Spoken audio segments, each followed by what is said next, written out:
Narito na ang PTV Balita ngayon. Nanindigan si Senate President Francis Escudero na pwedeng tumawid sa 20th Congress ang pagsasagawa ng impeachment trial ni Vice President Sara Duterte.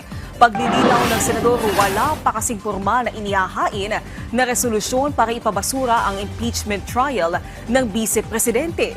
Hindi rin daw siya sang-ayon sa All-Member Caucus. Mababatid na formal na hihilingin ng minority bloc na simulan ang pagbubukas ng impeachment trial ngayong ika-9 ng Hunyo. Nagkomento rin siya sa pananaw ni Senate Majority Leader Francis Tolentino na ma-expedite o mapabilis ang impeachment trial. Mas gusto ko pag-usapan ito sa plenaryo, pagdebatihan ito sa plenaryo, pagbotohan ito sa plenaryo.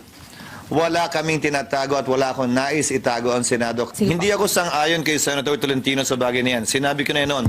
Yan ay isang paksa na dapat pagpasa ng impeachment court kapag na-convene na ang impeachment court.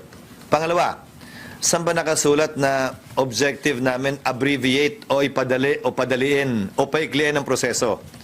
Hindi ba ang objective dapat bigyan ng due process ang magkabilang panig na may presentahin ko nilang ebidensya?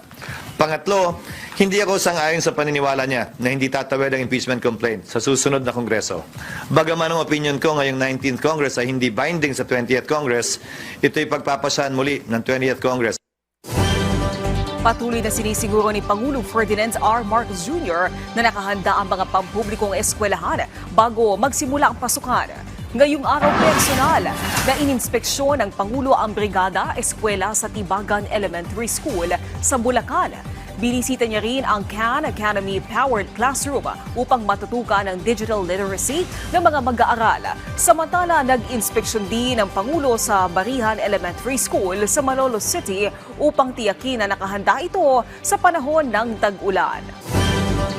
At yan ang mga balita sa oras na ito. Para sa iba pang update, i-follow at i-like kami sa aming social media sites at PTVPH.